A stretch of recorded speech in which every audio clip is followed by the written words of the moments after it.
मंगळवार दिनांक 23 सप्टेंबर 2025 चा दिवस होता. हॉटेल जुगनू रूम नंबर 104 समोर रक्ताच्या थारोळ्यात एक तरुण पडला होता. तर रूम मध्ये पलंगाच्या जवळ एक तरुणी रक्ताच्या थारोळ्यात पडली होती. खोलीत रक्ताचा सडा होता.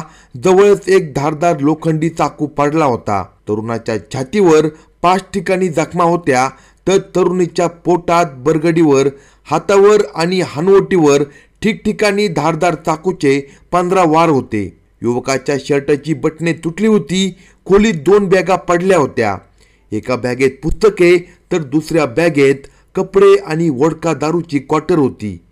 रजिस्टरवरील नोंद आणि आधार कार्डवरून मृतक तरुण साखरखेर्डा येथील साहिल राजपूत असल्याचे पोलिसांना समजले. पोलिसांनी तात्काळ त्याच्या नातेवाईकांशी संपर्क केला. मुलीच्या नावाची नोंद, आधार कार्ड आणि मृतक मुलीचा चेहरा यामध्ये साम्य वाटत नसल्याने पोलिसांना संशय आला. पोलिसांनी खोलीतील बॅगची तपासणी केली असता हॉटेल रजिस्टरवरील नोंद, आधार कार्ड आणि प्रत्यक्षात असलेली मुलगी वेगळी असल्याचे पोलिसांना समजले.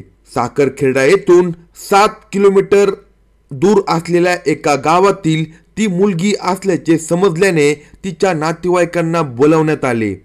हॉटेल जुगनूमध्ये डबल मर्डर झाल्याची बातमी पसरल्याने एकच खळबळ निर्माण झाली. त्यामुळे बघ्यांनी हॉटेलसमोर एकच गर्दी केली.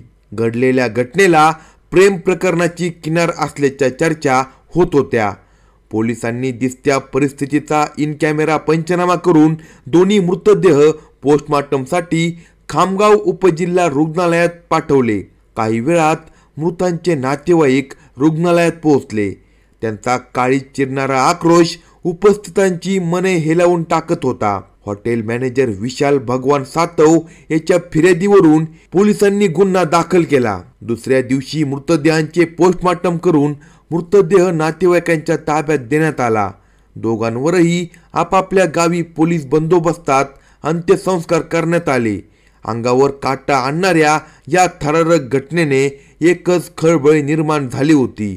साखरखेडा गावातील तरुण तर तिथून 7 किलोमीटर अंतरावर असलेल्या एका गावातील तरुणीची हत्या झाली होती. प्रेम प्रकरणातून हा प्रकार घडला होता. त्या दोघांचा खून कुणी आणि का केला या व्हिडिओमध्ये सविस्तर पाहू. जर तुम्ही चॅनलवर नवीन असाल तर कलम 302 या मराठी चॅनलला लगेच सबस्क्राईब करा. साखरखेर्डा गावात साहिल दीपक सिंग राजपूत वय 28 हा तरुण राहत होता. त्याच्या कुटुंबात आई, वडील, 2 विवाहित बहिणी, एक लहान भाऊ असे सदस्य होते. घरी 5 एकर शेती होती. त्यावरच त्या कुटुंबाचा उदरनिर्वाह चालत होता. 12वी पर्यंत शिक्षण झालेला साहिल ट्रॅक्टर चालवत होता. कमी वयातच तो पैसे कमावू लागला होता. हातात खुळखुळणारा पैसा आणि तरुण वय यामुळे त्याच्या वागण्यात एक प्रकारचा गर्व आला होता. त्यातच मनात तारुण्य सुलभ भावना जाग्या झाल्या होत्या. एखादी सोबतीन असावी असा विचार त्याच्या मनात येत होता. त्याची नजर आता एखादी युवती, मैत्रीण वा प्रेयसी शोधू लागली.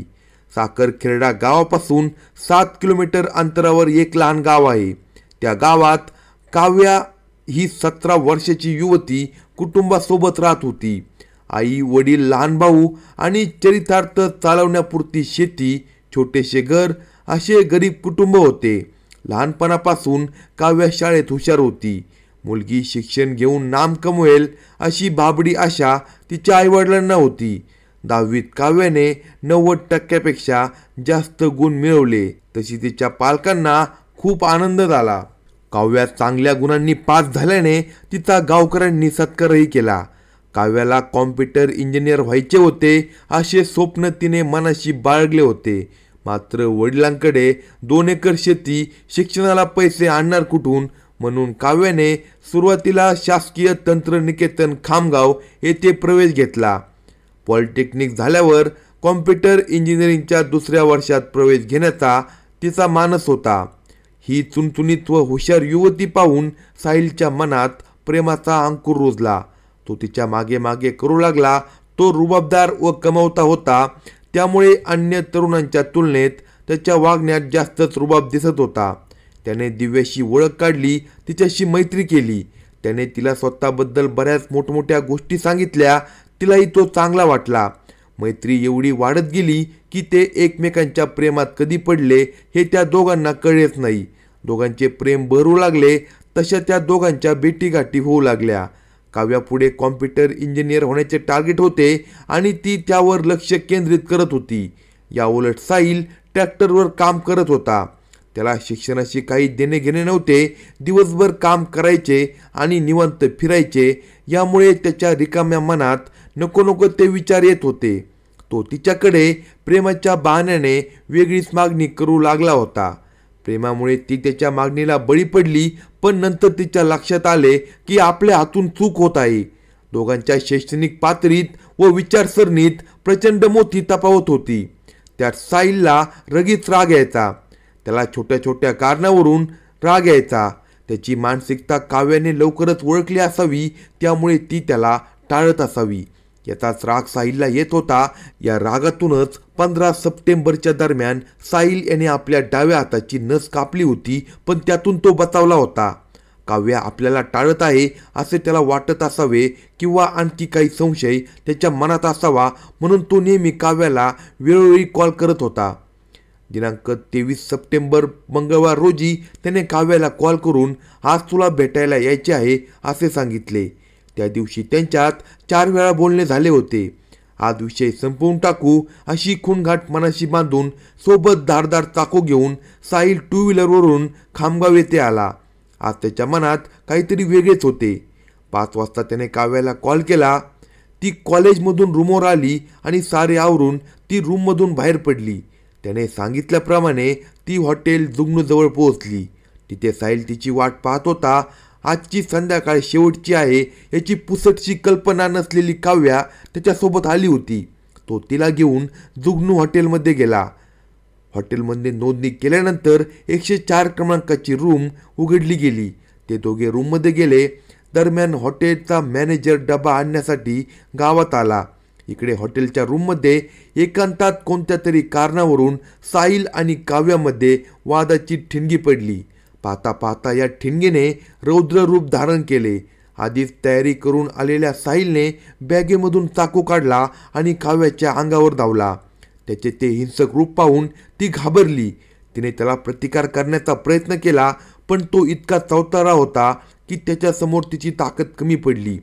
त्या झटापटीत साहिलच्या शर्टाची बटणे तुटली. तिच्या हाताला चाकू लागला. मात्र तिच्या प्रतिकाराला न जुमानता त्याने तिच्या छातीवर, पोटावर, मनगटावर, हनुवटीवर, बरगडीवर चाकूचे सपासप 15 वार केले. किंकाळ्या फोडत ती रक्ताच्या थारोळ्यात कोसळली. काही वेळातच काव्या गतप्राण झाली. आपल्या हातून तिचा खून झाल्याचे लक्षात येतात शीघ्रकोपी साहिलने त्या चाकूने स्वतःच्या छातीवर वार केले. त्यामुळे गंभीर जखमी होऊन तो जमिनीवर पडला. वेदना असह्य होत असल्याने तो मदतीसाठी हाक मारत होता, मात्र त्याच्या तोंडातून शब्द फुटत नव्हता. रक्तबंबाळ अवस्थेतच तो खोलीतून धडपडत बाहेर आला, पण हॉटेलमध्ये कुणीच नव्हते. त्याला मदत करण्यासाठी किंवा त्याचा जीव वाचवण्यासाठी कुणी त्याच्या मदतीला आले नाही. काही वेळ तडपडत तो लॉबीत पडला. तो कायमचाच. तिथे त्याचा जीव कधी गेला हे त्याला कळे नाही. रात्रीचे 8 वाजले असावेत. हॉटेलचा मॅनेजर सातव मेसमधून डबा घेऊन हॉटेलवर आला. त्याला हॉटेलच्या लॉबीत एक तरुण पडलेला दिसला. त्याने जवळ जाऊन पाहिले असता काही वेळापूर्वी रूम नंबर 104 भाड्याने घेतलेला तो तरुण रक्ताच्या थारोळ्यात निपचित पडला होता. ते पाहून मॅनेजर सातव हादरला. त्याने तातडीने रूममध्ये पाहिले तर तिथे त्या तरुणासोबत आलेली युवती मृत अवस्थेत पडली होती. तिच्या सर्वांगावर धारदार शस्त्राने वार केल्याने ती रक्तबंबाळ झाली होती. हॉटेलमध्ये पडलेले 2 मृतदेह पाहून सातव याला घाम फुटला. त्याने मालकाला याबाबत सांगितले. मालकाने या घटनेची माहिती खामगाव ग्रामीण शहर पोलिसांना दिली. पोलीस पथक फॉरेन्सिक टीम घेऊन त्या ठिकाणी पोहोचले. घटनेचा पंचनामा करून त्यांनी मृतदेह पोस्टमॉर्टमसाठी पाठवले. हॉटेल मॅनेजर विशाल भगवान सातव याच्या फिर्यादीवरून युवतीच्या खून प्रकरणी शिवाजीनगर पोलिसांनी मृतक साहिल दीपक सिंग राजपूत उर्फ सोनू वय 28 राहणार साखरखेर्डा याच्यावर खुनाचा गुन्हा दाखल केला. अशाच नवनवीन क्राईम स्टोरी ऐकण्यासाठी कलम 302 या मराठी चॅनलला सबस्क्राईब करा आणि आपल्या प्रतिक्रिया कमेंट बॉक्समध्ये कळवा.